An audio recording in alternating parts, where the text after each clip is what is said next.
Dan Anda pikir kami ini rumit berpikir? Anda lihat muka saya ini cerah, hidup saya bahagia. Oh enggak dong. Anda lihat Anda sendiri ya kan, sampai hari ini ya masih bujangan lapuk. Kasihan. Jangan pribadi dong. Ya dong, ya kan dia bilang kami kita bicara tadi soal kebijakan rumit. pribadi. Ya, jadi intinya begitu. Makanya jangan menyerang pribadi. Anda boleh dalil-dalil segala macam ilmu Anda, silakan kemukakan. Tapi Anda salah orang. Hari ini Anda berhadapan dengan orang yang bukan penjilat. Ya, oke. Ini kan manusia pecundang yang nggak ada bergunanya buat Republik ini. Saya belum tahu gunanya Anda buat Republik ini. Saya belum pernah dapat loh. Siapa yang mau terangkan? Iya. Berguna nggak saya? Terima kasih. Rocky Gerung nggak berguna buat bangsa. 2 minggu lalu saya pulang dari Paris bawa medali emas buat Indonesia. Apa dibiayai oleh negara? Tidak ada dibiayai oleh negara. Kita cari uang sendiri itu. Yang dibiayai negara itu justru diambil oleh menteri-menteri yang datang di situ dengan tagline Olimpik, padahal saya tahu dia nggak punya cabang olahraga. Lalu saya puji Jokowi dari situ. Terima kasih Pak Jokowi karena memungkinkan saya membawa pulang medali emas tuh. Saya dibully di sini. Ngapain lu puji-puji Jokowi, Rok? Pulang sorry ya. Dia presiden saya ketika saya ada di luar negeri yang menang Indonesia. Saya ikut upacara bendera. Kenapa saya nggak mau bilang terima kasih pada Jokowi? Kan itu yang kita sebut value, kejujuran dalam berpolitik tuh. Saya nggak punya hal, nggak punya masalah lain dengan pemerintah. Saya punya masalah dengan kebijakan yang mereka buat. Yang sebut kebijakannya itu dungu. Buktikannya sebaliknya kan. Bahkan saya bilang pada itu, Jokowi sebagai presiden adalah bajingan tolol. Satu, PDIP marahin saya, dilaporin ke polisi. Saya kasih kuliah di Jogja, saya dilemparin botol di kepala saya tuh. Saya bilang, kenapa kalian marah? Saya cuma terangkan itu supaya kalian tahu bahwa yang saya kritik kebijakannya presiden, bukan Jokowinya ansih. As a person, nggak ada urusan saya dengan. Saya berbaik-baik dengan Pak Jokowi sebagai manusia, dengan Pak Prabowo, dengan Pak SBY segala macam tuh. Zaman SBY saya paling keras kritik beliau tuh. Sekarang tiap minggu saya diskusi tentang politik global dengan SBY, nggak ada soal. Jadi saya mau pisahkan antara mental seorang yang mampu untuk memisahkan pengetahuan dia tentang kebijakan dan penghormatan dia kepada persona. Itu dasarnya. Jadi sekali lagi, saya tetap akan kasih kritik. Apapun itu hak saya. Dan tidak mungkin saya dipidana kalau saya caci maki Jokowi atau saya muji Jokowi. Pasal itu nggak ada lagi. Tidak ada pasal penghinaan presiden. Udah hilang. Siapa yang hilangin? Saya berjuang dari zaman 98 di LBH untuk hilangkan pasal itu. Jadi kalau kenapa Anda caci maki?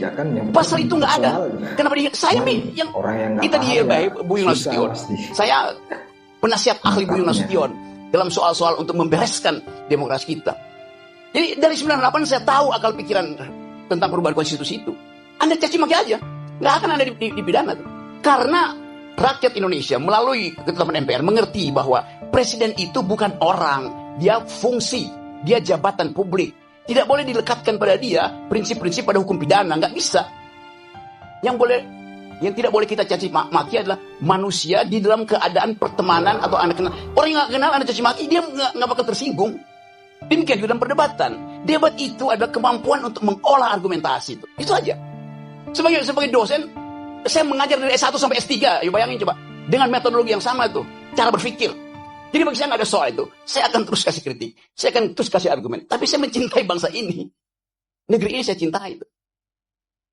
Yang saya nggak cintai adalah politisi busuk. Yang saya cintai adalah pejabat busuk. Presiden busuk, menteri busuk. Ngapain cintain mereka? Mereka umurnya 5 tahun. Bangsa ini umurnya sepanjang hidup. Itu poinnya. Jadi politik bukan the art of the possible. Kemungkinan bukan. Politik adalah the art of attacking the impossible. Yang impossible itu kita lenyapkan. Dan balik pada tema hari ini. Kita bicarakan sesuatu yang sebetulnya barang bekas semua nih. Yang kita tahu ini terjadi karena perebutan threshold. Mulailah dengan mengucapkan thresholdnya dibikin 0. Itu harusnya tuh. Supaya ada kesetaraan orang berargumen tuh. Supaya dia argumennya bagus. Bukan karena masa pendukungnya bagus.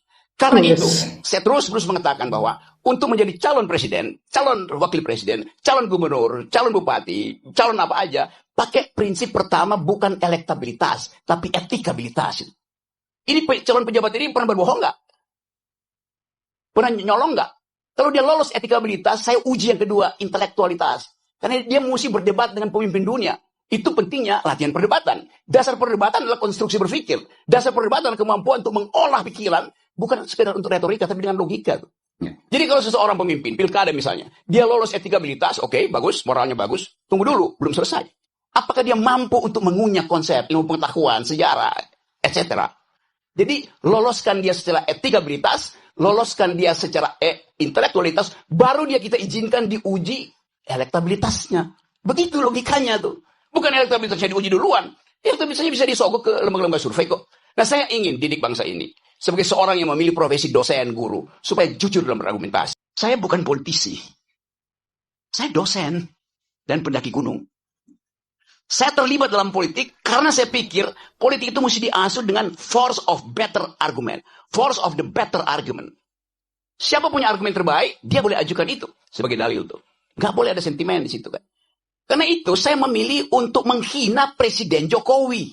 Bukan Jokowi sebagai persona. Yang saya hina jabatan dia tuh. Yang saya kritik jabatan dia.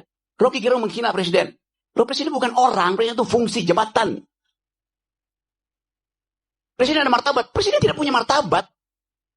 Presiden itu disebut bermartabat ketika dia menjalankan fungsi sebagai raja. Karena tubuh publiknya menyatu dengan tubuh privat. Martabat itu hanya ada pada orang berikan, disebut human dignity. Dignitasnya pada manusia. Itu satu frasa. Human dignity. Saya menghargai manusianya, bukan jabatannya. Itu yang mesti jelas di kita tuh. Karena itu saya heran. Kenapa kalau saya memaki-maki presiden, saya diomelin? Kenapa orang yang memuji-muji presiden tidak diomelin? Kan dunia deskripsi. Memuji dan memaki itu dua-duanya kualitas yang sama derajatnya. Pujian jadi pujian karena ada yang memaki. Makian jadi makian karena ada yang memuji itu. Bifurkasi itu yang mau saya terangkan. Saya terangkan sebagai dosen ya. Poin itu tuh. Jadi kalau saya kasih kritik itu butuh metodologis. Apakah saya benci pada Presiden Jokowi? Enggak. Kaisang menikah. Saya diundang oleh keluarga Jokowi. Gimana? Anies telepon dari Jogja. Rok, lu di mana, Rok? Kenapa? Gue ini udah 3 jam gak bisa ketemuin Jokowi tuh. Karena mesti ngantri. Gue bilang, gue diundang malam hari ya. Bisa langsung masuk tuh. Gak ada problem. Gibran datang ke rumah saya. Om Rocky, saya mau belajar. Duduk di situ loh, gue kalau mau belajar tuh. Kasih saya kritik Om Rocky. Dengar, saya kritik. Siapa yang saya kritik? Bobi Nasution saya kritik. Sebagai apa Om? Sebagai gubernur. Anda belum saya kritik karena belum jadi wali kota. Belum jadi wakil presiden. Pada waktu itu dia adalah wali kota. Saya kritik yuk. Dia ngaku bahwa setiap Sabtu berbagai macam menteri datang ke dia kasih duit supaya solusi lah. Yuk, koruptor tuh. Saya kasih kritik. Dia gak marah. Karena saya terangkan saya kritik kamu karena saya tanya. Yuk datang sebagai apa? Sebagai wali kota. Yang kedua Om. Saya juga datang karena saya bosan ikut kuliah-kuliah di sekolah PDIP. Dia bilang begitu. Jadi saya mau terangkan itu. Dalam posisi saya sebagai kritikus. Saya mau menjadi kritikus. Orang-orang yang jadi pejabat gak mau saya menjadi kritikus saja. Kenapa saya mau jadi kritikus itu? Jadi saya mau jujur katakan itu. Jadi tidak semua yang kotor itu tidak berguna. Saya kasih ilustrasi. Suatu waktu saya naik ke Himalaya. Gunung Himalaya. Di ketinggian kira-kira 5.000 meter, 5.500. Saya kehabisan, kehilangan orientasi. Suhu udah turun minus 20. Pos terakhir itu saya tinggalkan 3 jam. Nggak dapat lagi tea house untuk nginep tuh. Bayangin, minus 20. Angin 90. Kalau buka handphone itu, namanya kaos tangan itu kayak jarum masuknya di situ. Luka itu. Oleh butir es itu. Lalu kita cari akal bagaimana caranya. Tidak ada tempat menginap di situ. Dapat kandang yak. Yak itu adalah binatang endemi. Himalaya itu kayak banteng kecil itu. Kalau banteng gede adanya di tempat Bu Mega. Ini banteng kecil, rambutnya panjang. Kita kumpulin kotorannya, tai yak itu. Saya tidur di situ tuh. Kotoran itu berguna untuk menyelamatkan saya tuh. Tidak semua yang najis itu tidak berguna. Apalagi dalam politik gitu kan. Yang punya adalah najis gitu kan. Jadi saya mau terangkan itu dalam upaya untuk membekali negeri ini dengan pengetahuan. Assalamualaikum warahmatullahi wabarakatuh. Waalaikumsalam warahmatullahi wabarakatuh. Nah, tidak guys. Kuliah singkat dari seorang Rocky Gerung yang kita pikir selama ini beliau ini luar biasa ya guys. Pengkritik yang sangat cerdas. Ya, dan orang yang tidak paham sama pikirannya ya memang pasti dia beranggapan selalu menghina, merendahkan orang. Tidak guys, dia itu coba perhatikan kata secara detail kata-kata Rocky Gerung. Enggak ada dia pernah merendahkan orang, menghina orang, enggak ada. Coba kalian setiap lihat video Rocky Gerung atau apa, coba simak baik-baik penjelasan dari Rocky Gerung. Itu enggak ada guys. Dia itu selalu mengkritik kebijakan, fungsi dari yang dia kritik itu bukan personalnya. Nah, kalau orang yang nggak paham memang sama pemikirannya Rocky Gerung, bukan saya membela, tapi ya memang benar yang dia kritik selama ini ya fungsinya, jabatannya, bukan personalnya ya guys ya. Dan terbukti kalau dia memang terbukti menghina atau merendahkan atau mengucap kebencian, ya tentunya pasti dia sudah dipidana ya guys ya. Tapi kan itu nggak terbukti ya mas. Nah guys, sampai di sini dulu video kita. Terima kasih banyak yang sudah menonton. Sampai ketemu lagi di video berikutnya. Assalamualaikum warahmatullahi wabarakatuh.